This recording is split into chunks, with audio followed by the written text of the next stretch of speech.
नमस्कार, स्वागत है आपका। और हम बात करेंगे सोने में, जहां पर काफ़ी उठापटक पिछले कुछ हफ्तों में देखने को मिली है, स्पेशली बजट के बाद और उसके बाद जो अंतर्राष्ट्रीय बाजारों में सेल ऑफ देखने को मिला। और साथ ही साथ हमने एक लिक्विडेशन यहां पर सोने में भी आते हुए देखी। हैविंग सेड दैट, भारतीय बाजारों में यहां पर कई सारे नए रिकॉर्ड्स बनते हुए नजर आए हैं और बाजार को लगता है कि इस पुल बैक के बाद भी यहाँ पर इस साल में हम ऑल टाइम हाइज फिर से बनता हुआ देखेंगे। हमारे साथ सोने के बहुत सारे पहलुओं पर बात करने के लिए वर्ल्ड गोल्ड काउंसिल इंडिया के CEO सचिन जैन हैं और साथ ही साथ IIBX के MD एंड CEO हमारे साथ अशोक गौतम भी हैं।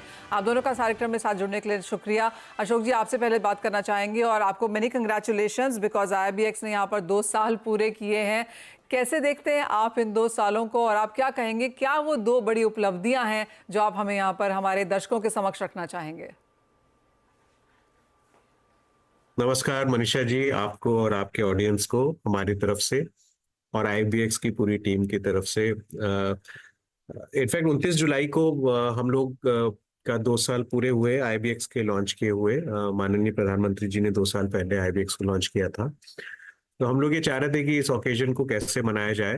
तो बेस्ट ये था कि हम 29 जुलाई को एक नया कॉन्ट्रैक्ट लॉन्च करें, जो कि चेन्नई कॉन्ट्रैक्ट जिसको बोल रहे हैं। लेकिन उस पर बाद में आते हैं। जैसा आपने कहा कि 2 सबसे बड़ी उपलब्धि क्या रही हमारी।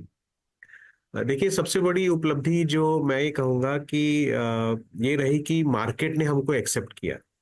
ये एक सबसे बड़ी उपलब्धि रही, क्योंकि आज की तारीख में ऑलरेडी हमारे पास पिछले 2 साल की जर्नी अगर देखें तो 429 से ज़्यादा क्वालिफाइड ज्वेलर्स और TRQ होल्डर्स जुड़ चुके हैं और ऑलरेडी करीब 90 के करीब और आ रहे हैं। तो ये नंबर अतिशीघ्र 500 के ऊपर पहुंचने वाला है।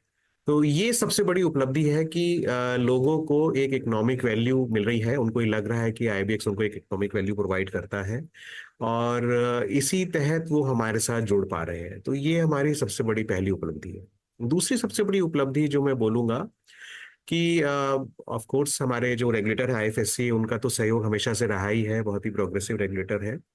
लेकिन जो पूरा इकोसिस्टम है, जो इकोसिस्टम साथ आया है इस एक्सचेंज को सपोर्ट करने के लिए, बनाने के लिए, जिसमें DGFT है, डिपार्टमेंट ऑफ कॉमर्स है, डिपार्टमेंट ऑफ रेवेन्यू है, मिनिस्ट्री ऑफ फाइनेंस है, कस्टम्स के अथॉरिटीज हैं, गिफ्ट सिटी अथॉरिटीज खुद हैं, और जितने भी स्टेक होल्डर्स हैं, चाहे वो क्वालिफाइड सप्लायर्स हों, बाय साइड पे क्वालिफाइड ज्वेलर्स हों, इंडस्ट्री की एसोसिएशंस हों, सभी ने साथ आके कोशिश किया है कि IIBX को उस मुकाम तक पहुंचाया जाए, क्योंकि ये देश का पहला इंटरनेशनल बुलियन एक्सचेंज है और एक टाइम आ गया है कि अब भारत को भी अंतर्राष्ट्रीय स्तर पे अपना छाप छोड़ना है। और ये इस दिशा में पहला कदम है बुलियन एक्सचेंज के तरफ से, जहाँ पे हम लोग इंटरनेशनल प्राइसेस डोमेस्टिक बायर्स को प्रोवाइड कर पा रहे हैं, उनको best state of the art technology के थ्रू ट्रेड करने को मिल रहा है। और जैसा कि आप जानती हैं, हमने आपको पहले ही बताया कि कुछ चीज़ें जो दुनिया में कहीं नहीं हुई, वो हम सबके सहयोग से यहाँ पे कर पाए हैं। 30 मिनट में BDR का सेटलमेंट, 3 बार फंड सेटलमेंट और नए नए इनोवेशन लाके सबको सहूलियत हो, उस तरह से कोशिश की गई है कि IIBX के साथ लोग जुड़े और लोग जुड़ रहे हैं। और मनीषा जी, उसमें आपका भी काफी सहयोग रहा है। आपने हमेशा से अहम मौकों पे आके IIBX को एक टाइम दिया है अपने चैनल पे, ताकि हम अपनी बात ऑडियंस तक रख पाए। तो मेरे ख्याल से ये 2 इम्पोर्टेंट चीज मैंने आपको बताई। ऑल राइट अशोक जी, और जैसे आपने कहा कि जैसे 2 साल पूरे हुए, आपने यहाँ पर चेन्नई कॉन्ट्रैक्ट को भी लॉन्च किया है, सदर्न इंडिया को भी यहाँ पर आपने जोड़ा है, किस तरह का रिस्पांस वहाँ से है? और दूसरा question of course gold volumes को लेकर है, तो अब इसकी क्या स्थिति है? बिकॉज पिछले साल हमने नंबर्स, आप शुरुआत ही कर रहे थे, लेकिन इस साल हमने नंबर्स काफ़ी लीप एंड बाउंड के साथ ग्रो होते हुए देखे। मनीषा जी, पहले आते हैं चेन्नई कॉन्ट्रैक्ट पे। तो 29 जुलाई को हमने चेन्नई कॉन्ट्रैक्ट लॉन्च किया और ये हमारे लिए एक बहुत अच्छा ओकेजन था कि हमारे 2 साल की एनिवर्सरी भी हो रही थी। उसके साथ साथ हमने अपने रेगुलेटर से बात करके एक south India Boolean conclave, IFSC south India Boolean conclave 1 अगस्त को हमने किया चेन्नई में। और एक काफी साउथ के जितने भी स्टेट्स थे, बिकॉज ये चेन्नई में तो हुआ ही, तो तमिलनाडु से तो सभी जो भी अहम जिले हैं जहाँ पे गोल्ड का काम होता है, सिल्वर का काम होता है, वहां से लोग आए।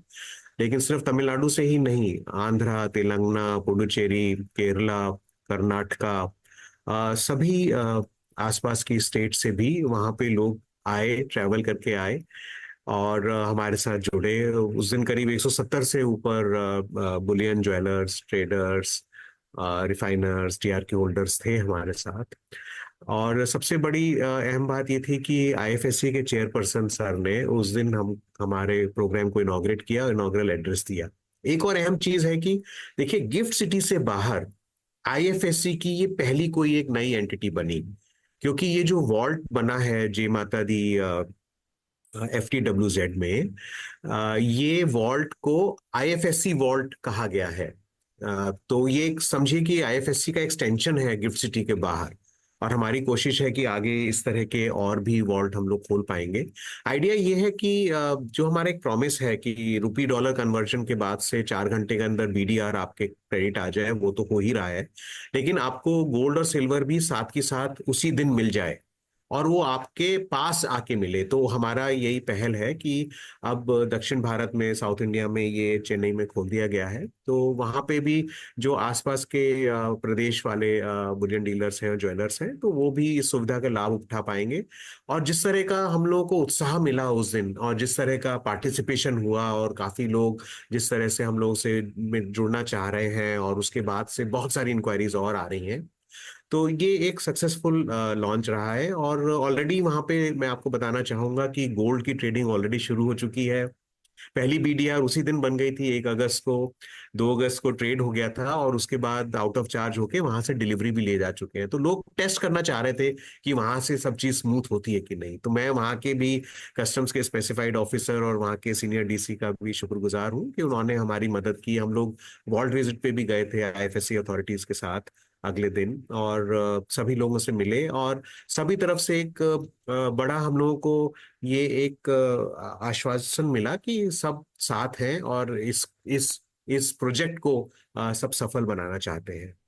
अब जी। रही बात ये कि हमारा वॉल्यूम, जैसा आपने पूछा, वो बता दूं तो आपको पता ही है कि मैडम फाइनेंस मिनिस्टर ने अभी यूनियन बजट में गोल्ड और सिल्वर ट्रेड के लिए बहुत अच्छी खबर दी कि जब उन्होंने ड्यूटी का जो 15% की सिल्वर और गोल्ड की ड्यूटी थी, उसको 6% कर दिया।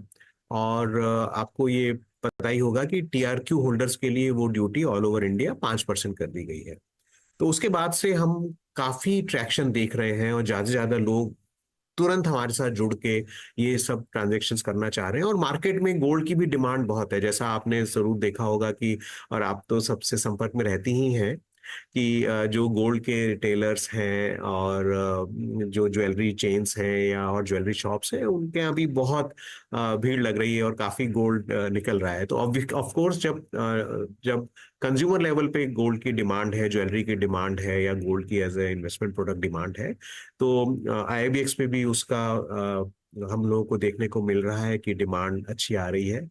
और मैं कुछ दिन से बताऊंगा कि एक टाइम ऐसा होता था कि हम लोग सोचते थे कि कब हम 500 किलो को टच कर पाएंगे। आज की तारीख में ऐसा हो रहा है कि पिछले करीब 5-6 दिन से रोज ही 500 किलो के ऊपर ट्रेड हो रहा है। अभी बीच में अभी तक का हाईएस्ट 894 प्लस किलोग्राम का गोल्ड का ट्रेड हुआ। हम लोग जस्ट सोच रहे हैं कि किसी दिन सेलिब्रेट करेंगे कि 1000 किलो का, यानी कि 1 टन का आईबीएक्स पे टोटल ट्रेड हो जाए। ऑफ कोर्स चेन्नई का कॉन्ट्रैक्ट लॉन्च होने से वहां से भी नंबर आने शुरू हो गए हैं, और जैसे जैसे लोगों को लग रहा है कि वहां पे सब चीजें स्मूथ है, तो ज्यादा से ज्यादा रिक्वेस्ट एडी लेटर की चेन्नई के लिए भी आनी शुरू हो गई है। तो बोथ गिफ्ट सिटी और चेन्नई मिला के ये एक अच्छा उपक्रम बनेगा। और जहां तक अगर मैं ओवरऑल नंबर बताऊं, तो हम ऑलरेडी, मेरे पास ये नंबर्स हैं, ऑलरेडी 26.9 टन के आसपास हम ऑलरेडी पहुंच चुके हैं अभी तक का। लेकिन सबसे अहम बात यह है कि 31 मार्च 2024 तक आप समझिए कि हम लोग करीब 8.3 टन ही किए थे।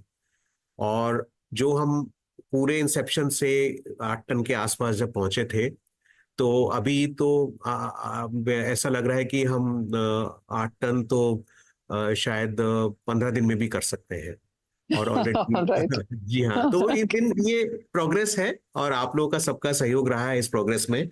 मेरे पास इस क्वार्टर का मैं आपको अभी तक का डेटा दे दूं कि इस क्वार्टर में ऑलरेडी हम लोग काफी डेटा कर चुके हैं और बड़ा अच्छा सा नंबर है। करीब 9 टन हम लोग छूने वाले हैं इस क्वार्टर में ऑलरेडी। तो आप सबका ओके, ग्रेट सहयोग है ग्रेट और मैं नंबर। चाहूंगा कि ओके। ये तरक्की होती रहे और ये देश के लिए तरक्की है, व्यापारियों के लिए तरक्की है और उन्हीं का अपना एक्सचेंज है, तभी हम लोग यहाँ तक पहुंच पा रहे हैं। ऑलराइट, तो ऑफ कोर्स सोने की अच्छी खासी इंपोर्ट्स है इंडियन में, और आईआईबीएक्स के नंबर्स जैसे अशोक जी आपने कहा काफी ऑन द स्ट्रॉन्गर साइड भी हैं। तो गोल्ड की बात हुई, लेकिन सिल्वर में किस तरह का मूव देखने को मिला है? क्योंकि जो हमारा ग्राउंड चेक बताता है वो ये कि बजट में ड्यूटी में कटौती का असर सिल्वर ट्रेड पर भी देखने को मिला है। हमें सिल्वर ट्रेडर्स बोल रहे हैं कि 7,000 to 8,000 टन का इंपोर्ट इस साल में देखने को मिल पाएगा। रिकॉर्ड सेल्स वो लोग यहाँ पर कर रहे हैं। काफी सारे डीलर्स कह रहे हैं कि उनके स्टॉक सोल्ड आउट के तरीके से यहाँ पर जा रहे हैं। तो आईआईबीएक्स की अब चांदी में किस तरह की भूमिका है? आपने बहुत अच्छा सवाल किया क्योंकि अक्सर जब हम लोग गोल्ड की बात करते हैं तो सिल्वर कहीं छूट जाता है। आईबीएक्स में कल ही, इनफैक्ट आप बहुत अच्छे टाइम पे ये इंटरव्यू हो रहा है क्योंकि कल ही हमारा सिल्वर बार का कॉन्ट्रैक्ट हमारा लॉन्च था। तो कल पहली बार सिल्वर बार का एलबीएमए कॉन्ट्रैक्ट, क्योंकि हमारे पास सिल्वर बार का यूएई गुड डिलीवरी कॉन्ट्रैक्ट भी है, एलबीएमए कॉन्ट्रैक्ट भी है। तो कल पहला एलबीएमए कॉन्ट्रैक्ट ट्रेड हुआ, करीब 2.5 टन के आसपास का पहला ट्रेड हुआ और आज भी एडी लेटर्स हैं सिल्वर ट्रेड के लिए। तो अब दो को जैसे पता लग रहा है कि यहाँ पे एलबीएमए के भी सिल्वर बार्स आ रहे हैं या यूएई गुड डिलीवरी के भी सिल्वर बार्स और ग्रेन्स आएंगे, तो ज्यादा से ज्यादा लोग सिल्वर के लिए भी सडनली हमारे पास काफी इंक्वायरीज आने लग गई हैं, साउथ से भी आने लग गई हैं। सेलम जैसा कि आप जानते हैं जहाँ पे सिल्वर का काफी यूज होता है, इनफैक्ट नॉर्थ से भी हमारे पास, आगरा से, यूपी में और इवन गुजरात से भी और दिल्ली से भी काफी सिल्वर की इंक्वायरीज है। तो मेरा ये विश्वास है कि गोइंग फॉरवर्ड हम सिल्वर में भी अच्छा काम करते चले जाएंगे, क्योंकि अहम मुद्दा ये है कि क्या हम एक बेस्ट प्लेटफॉर्म प्रोवाइड कर पा रहे हैं। तो मेरा मानना है कि जैसे जैसे लोगों की एक्सेप्टेंस बढ़ रही है वो इसी बात का प्रूफ है। और सिल्वर में मैं देख रहा हूँ कि ये डिमांड थोड़ा सा कंटिन्यू रहेगी और मैं काफी उत्साहित हूँ गोल्ड और सिल्वर दोनों को लेके। ऑल राइट, बहुत शुक्रिया अशोक गौतम जी हमारे साथ जुड़ने के लिए, और वो सारे नंबर्स और नए इनिशिएटिव्स जो आईआईबीएक्स लेके आ रहा है वो भी हमारे समक्ष यहाँ पर रखने के लिए। लेकिन इसी के साथ एक ब्रेक के लिए रुकना होगा, क्योंकि ब्रेक के उस तरफ हमारे साथ जुड़ेंगे Sachin Jain world gold council से। उनसे जानेंगे कि एज ऑफ नाउ गोल्ड को लेकर क्या सिचुएशन है, उनके क्या कैलकुलेशंस हैं, और ऑफ कोर्स आईआईजीएस की शुरुआत अब यहाँ पर हो चुकी है, तो वहाँ से इनिशियल फीडबैक क्या है जानेंगे उनसे। हमारे साथ अब वर्ल्ड गोल्ड काउंसिल इंडिया के सीईओ सचिन जैन जुड़ चुके हैं। सचिन नमस्कार, बहुत शुक्रिया साथ जुड़ने के लिए। और सभी तरफ एक कॉन्वर्सेशन है कि चाहे वो ड्यूटी कट की वजह से है या फिर अंतर्राष्ट्रीय बाजारों में क्योंकि भाव गिरे हैं उसका इम्पैक्ट भारतीय बाजारों पे है, लेकिन जो गिरावट सोने के प्राइसेस में देखने को मिली है उससे डिमांड को डेफिनेटली यहाँ पर बूस्ट मिलेगा। इनिशियल अब क्योंकि अब इस बात को 2 हफ्ते हो चुके हैं, लगातार सोने के प्राइसेस अब नीचे बने हुए हैं, कैसे देखते हैं आप फीडबैक फ्रॉम ग्राउंड डिमांड को लेकर? मनीषा जी बहुत बहुत धन्यवाद, आप लोगों का बहुत बहुत धन्यवाद कि आपने मेरे को अपने प्लेटफॉर्म पर बुलाया। तो मैं एक तरह से आप लोगों के चैनल को एक लाइव रिपोर्टिंग देता हूँ आईआईजीएस की, जो एक बहुत इम्पोर्टेंट एक प्लेटफॉर्म है जिससे आगे की जो डिमांड है उससे एक विकसित एक प्रमाण मिलता है। यहाँ पर आईआईजीएस सुबह चालू हुआ है और जो मैं एक उत्साहिता और एक एक्साइटमेंट देख रहा हूँ ज्वेलर्स में, मैन्युफैक्चरर्स में, जैसे एक उत्सव बन रहा हो ऐसा एक एक्साइटमेंट में देखने को मिल रहा है। और इससे क्लियर इंडिकेशन है एक रोबस्ट डिमांड जो एक ऑन फ्लोर मिलेगी हमारे को फ्रॉम द कंज्यूमर, और उसकी जो प्रिपरेशन यहाँ पे पूरी इंडस्ट्री कर रही है उसका बहुत अच्छा प्रमाण यहाँ मिल रहा है। तो that is really on from ground जो आपने मुझसे पूछा, और इसका देख के हम काफ़ी एक्साइटेड हैं कि इसका अच्छा एक हमारे को रिजल्ट मिलना चाहिए। सचिन, जैसे आपने कहा कि आप वहां पर हैं, स्ट्रॉन्ग डिमांड के क्यूज भी वहां पर हैं। यूजुअली हम देखते हैं ऑफ कोर्स आईआईजीएस के 2-3 दिन निकल जाते हैं तो एक हम लोगों से पूछना शुरू करते हैं, पार्टिसिपेंट से, ऑर्गेनाइजर से, कि किस तरह के नंबर्स बनते हुए नजर आ रहे हैं, क्या कोई इनिशियल कैलकुलेशंस हैं? नहीं, मेरे को लगता है काफ़ी अच्छी प्रिपरेशन से लोग आए हैं। जैसे पहले होता था कि इंस्टिंक्टिव बाइंग होती थी, अब मैं इस बार देख रहा हूँ क्योंकि सारे जो लीडिंग रिटेलर्स हैं वो बॉम्बे में पिछले हफ्ता 10 दिन से यहाँ रुके हुए हैं और एक प्रॉपर बहुत साइंटिफिक तरह से बाइंग चल रही है, एक वो मैंने देखा। एग्जैक्ट मैं आपको अभी आंकड़ा तो इसका और 1-2 दिन बाद ही बता पाऊंगा, लेकिन एक प्रेपरेशन के तौर पे जो मेन जो बड़े मैन्युफैक्चरर्स हैं उनका काफी दर तक बिजनेस ट्रांजैक्ट हो चुका है। एक जैसे सिर्फ 2 से 3 दिन में डिपेंडेंस रहती है, वो थोड़ा स्प्रेड आउट हुआ और करीब हफ्ता भर पहले से उनका एक ट्रांजैक्शन चल रहा है। और ये प्योरली रिलेटेड है कि एक रिटेलर जिनकी एक पल्स ऑन द ग्राउंड रहती है, उनकी एक एंटिसिपेशन, एक कंज्यूमर डिमांड को लेकर काफी स्ट्रॉन्ग लग रही है। सचिन, अब अगर पिछले 2-1 साल देखे जाएं तो हमने काफ़ी सारे चेंजेस इस इंडस्ट्री में आते हुए देखे हैं। जिस तरह के आईपीओज आए हैं ज्वेलरी इंडस्ट्री की तरफ से, हॉलमार्किंग मैंडेटरी हो गया, हमने सरकार की तरफ से एक बहुत बड़ा पुश इस बजट में आता हुआ देखा है। रिसेंटली आपने एक सेल्फ रेगुलेटरी बॉडी का भी गठन किया है जो 2025 फर्स्ट मंथ ऑनवर्ड्स यहाँ पर ऑपरेशनल भी हो जाएगी। कैसे देखते हैं आप स्ट्रिंग ऑफ पॉजिटिव्स जो इंडस्ट्री की तरफ से आ रहे हैं, और जो बॉडी आपने क्रिएट करी है आपको क्या लगता है वो इसमें कितना सपोर्ट कर पाएगी? आई थिंक मनीषा, इसमें अगर आप देखें तो एक जो हमारे रिस्पेक्टिव प्राइम मिनिस्टर, उन्होंने एक डायरेक्शन रखा है हमारे सामने लक्ष्य है कि हम एक विकसित भारत 2047 तक पहुंचेंगे, एक डेवलप्ड इंडिया। और उसका जो डायरेक्शन है वो ट्रांसपेरेंसी के ऊपर बिल्ट है, वो एक वाइट इकोनॉमी पे बिल्ट है। और जो रिसेंटली हमने यूनियन बजट में भी चेंजेस देखे, वो एक बड़ा बहुत महत्वपूर्ण स्टेप था सरकार का। और अब रिस्पॉन्सिबिलिटी हमारी है as a industry to respond accordingly, और हम ऐसे अच्छा काम कर पाएं कि हम जो हमारी एक्चुअल वक्त है, जो हमारी एक्चुअल जितना बिजनेस हो रहा है हमारे इंडस्ट्री में, वो सामने उभर के आए। जैसा आपने मेंशन किया, हमने एक नई संस्था शुरुआत करी है जिसका नाम है IAGES, India association for gold excellence and standards. ये एक सेल्फ रेगुलेटरी बॉडी होगी, ये एसोसिएशन के साथ बनाई गई है। और इसमें हम इसके द्वारा हम हमारे जो एक एंड कंज्यूमर हमारा बिल्कुल जो एक मानिए एक स्ट्रीट पे चलता हुआ कंज्यूमर है, उसको अपने इंडस्ट्री की तरफ ज्यादा ट्रस्ट के साथ और ज्यादा कॉन्फिडेंस के साथ हम ले पाएंगे। तो ये एक स्टेप रहा, और ये मेरे हिसाब से बहुत बड़ा स्टेप है, जिससे एक ट्रांसपेरेंसी, एक ऑर्गेनाइज्ड बिजनेस, एक ऑर्गेनाइज्ड प्लेयर, जो अच्छे लोग काम कर रहे हैं, उनको एक सराहना मिलेगी, उनको एक रिकग्निशन मिलेगा। अब इस साल में किस तरह के इंपोर्ट्स आप डिमांड बनता हुआ देखते हैं? क्योंकि जैसे आपने कहा कि IAGES में अच्छा खासा डिमांड है, यहाँ पर काम काफ़ी सुचारू रूप से चल रहा है, एक्सपेंशंस और नए प्लेयर्स हम इस मार्केट में आता हुआ देख रहे हैं, स्पेशली फेस्टिवल सीजन क्योंकि सामने है। किस तरह की डिमांड, किस तरह के टोटल नंबर्स इस साल के लिए अब प्रेडिक्टेड हैं? अगर आप पहले देखें अनीशा, हमारा एक प्रोजेक्शन था साल में करीब 700 से 800 टन का प्रोजेक्शन हमने साल की शुरुआत में दिया था।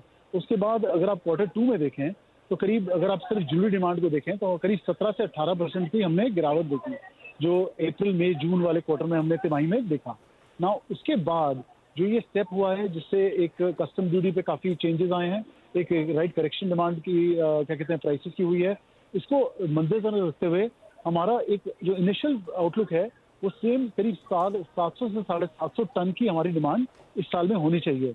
लेकिन आप इसको बिल्कुल मद्देनजर रखिए कि पिछले साल जो वैल्यू थी इसकी, जो एवरेज प्राइस गोल्ड का था, और इस साल में जो एवरेज प्राइस गोल्ड का है, बहुत फर्क है। तो अगर इस इंक्रीज प्राइस पे अगर हम 750 टन के आसपास कर पाए तो that will be a very, जिसे कहते हैं, बहुत महत्वपूर्ण अचीवमेंट रहेगी। और हमारा जो अभी प्रोजेक्शन है वो करीब 750 टन का है। बहुत शुक्रिया सचिन, साथ जुड़ने के लिए। तो क्लियरली काफ़ी पॉजिटिव्स वहाँ पर गोल्ड एज एन इंडस्ट्री की तरफ से आते हुए, ज्वेलरी की मांग अच्छी है, इन्वेस्टमेंट हमने पिछले क्वार्टर में बेहतरीन होते हुए देखी थी। और सचिन ने काफ़ी वैलिड पॉइंट बनाया कि अगर डिमांड 700-750 टन जैसी रहती है, लेकिन क्योंकि प्राइसेस पिछले साल से काफ़ी ऊपर आ चुके हैं, तो वो जो वैल्यू टर्म्स में हम नंबर बनता हुआ देखेंगे इस साल का, वो ऑन द हायर साइड रहेगा। ऑफकोर्स आगे फेस्टिवल सीजन है, शादियों का सीजन है, तो काफ़ी इंपॉर्टेंट रहेगा ये समय ज्वेलरी एज अ सेक्टर के लिए। लेकिन फिलहाल इस कार्यक्रम में इतना ही समय है, आप बने रहिए लेकिन हमारे साथ CNBC आवाज़ पर।